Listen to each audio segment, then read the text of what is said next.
Every spring, male sharp-tailed grouse gather on traditional breeding grounds, practicing for their most important performance of the year. And they have a remarkable array of musical instruments at their disposal.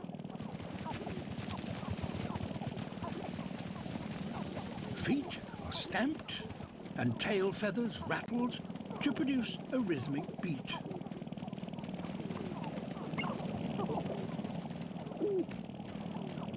A low cooing sound, amplified by inflatable air sacs, provides the accompanying tune.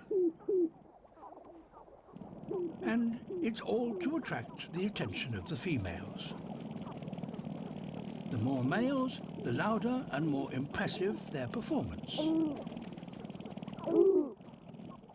But sometimes tensions boil over.